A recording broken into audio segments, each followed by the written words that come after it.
is so crazy. So 3 years ago, I was speaking at this event. It was in front of 8,000 people, and I only speak on raising private money.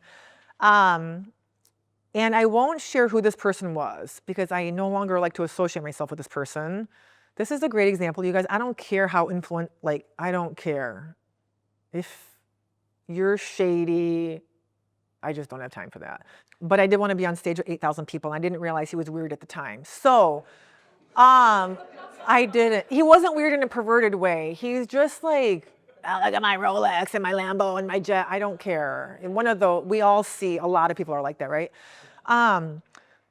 So I stepped off stage, and backstage he was like, "Hey, do you want to raise money for me?" And I was like, "No." Oh, the reason I'm sharing this with you is people will always ask, "What's the one thing you wish you would have done differently?" I'm like, "Nothing. Everything's gotten to me where I am today, blah, blah, blah." So backstage, I was like, "No, I don't want to raise money for you. Like, that gives me anxiety. That's stressful. I don't need you calling me every day."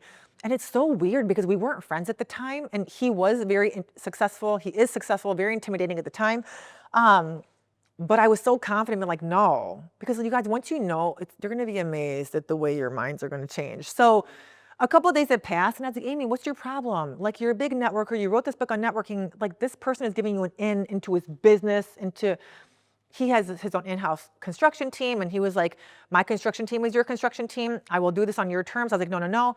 So I flew out there and I met with him, and I was like, "Well, what did you mean when you said raise money for me?" So anyways, we ended up talking, and he was like, and I was going to tell him.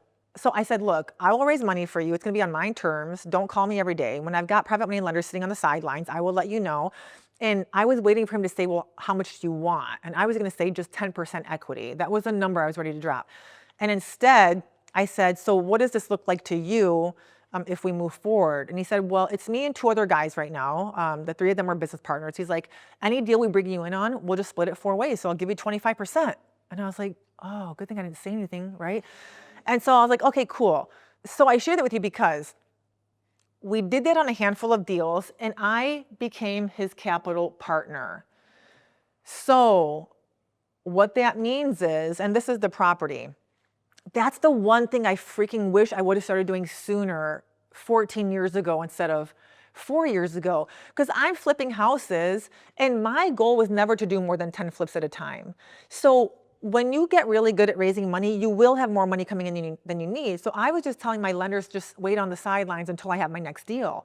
When I could have been taking those lenders, parking them into this capital partnership and taking equity from this person's flips. So I want to pause for a second because this is very important.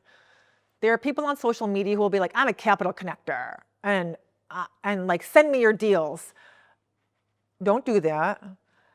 Don't work with anyone who labels themselves as a capital connector. If you do, stop labeling yourself as a capital connector. Pick 1 or maybe 2 people who have a track record, who have money, who know what they're doing, whose team you vetted, who can answer the hard questions, who will sign a contract with you, who will sign a personal guarantee, who doesn't want to be the face of the partnership. Because as this person's capital partner, I was like, okay, here are the terms. I don't just raise the money and walk away. And I wasn't like, "Oh, hey, Brenda, I'm raising money for this person's deal." No. "Hey, me and my partner so-and-so have a construction team in this market. I'm actively raising money for our property located at 123 Main Street," right? So it's like, it truly is a partnership. Now, him and I didn't have a partnership LLC, but we did on a deal by deal basis. We just had a JV agreement. But before I agreed to that, like, I had met with him multiple times. I had talked to his subcontractors. There's a guy inside of RPM, his name is Chris, and when we first started working together, he was like, and he's still a full-time lieutenant in California. He loves his job, he doesn't want to quit. And he's done a ton of amazing things in real estate. But when we had our first coaching call, he was like, "Okay, cool. I'm going to go find 10. I love this concept. I'm going to go find 10 investors and be their capital partner." I was like, 10?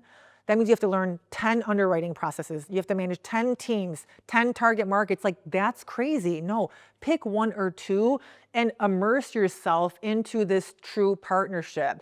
And now you're generating multiple streams of income. You're flipping, you're wholesaling, and you're generating money by doing nothing. You're raising money every day anyways, and you're taking 25 upwards of 50% of equity in this person's deal, but you truly believe you're their partner, right? A capital connector doesn't do that.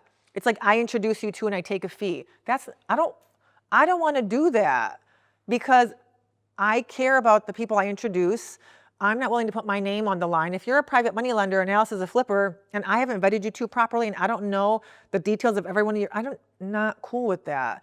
And you're doing a disservice to your private money lenders if you are a capital connector, in my opinion. So on this property, you guys, this is one example of a property that we ended up burring. I don't know if I have the numbers on here. Do I? Yeah. All I had to do was raise 275, and that was just the gap funding. So this is important to highlight too. This is what I do. You do what makes sense for you. He only wanted me to raise the gap funding. Okay, cool. If I would have raised all of it, then he was going to give me 50% equity. So now that's what I teach everyone inside of RPM. And so I raised 275, our net operating income ended up being slightly smaller than that, but my portion alone was just under $5,000 a month. You guys, that's just one deal where I don't do squat. I literally just raised the money, but I also manage the private money lender relationship, right? I handle the money, the contracts, the monthly updates. It's still easy. It's like what, an hour of work a month? But this is why when we're raising money 24/7, Alice, earlier, you're like, what do I do? Go do this while you figure out what you want to do. Be someone's capital partner. If I had to do it all over again, I would still manage contractors because I think had I not done it, even though it was very stressful, I always would have wondered. But I don't think I would have flipped 75 properties on my own before I realized that I could have just done this. Now this is all I do. My partner's here in Austin. We invest in luxury short-term rentals together. I take half the profits. And it's like, I just raised the freaking money. It's now, okay, this is important too, you guys. There's a property that we're losing on in San Diego.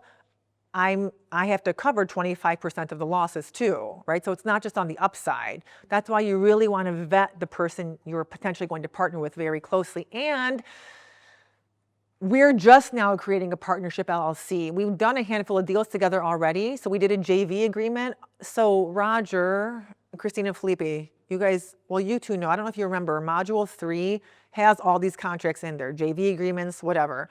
So we did every deal on a JV agreement until we realized we liked each other, we want to do this long term. Then you can go create a multi-membership LLC, a partnership LLC, okay? Before I talk about the second thing that I wish I would have done differently, which is finder's fees, any questions on a capital partnership and what that looks like? A JV agreement? Joint venture agreement, yeah. So it attaches you to the deal without a LLC.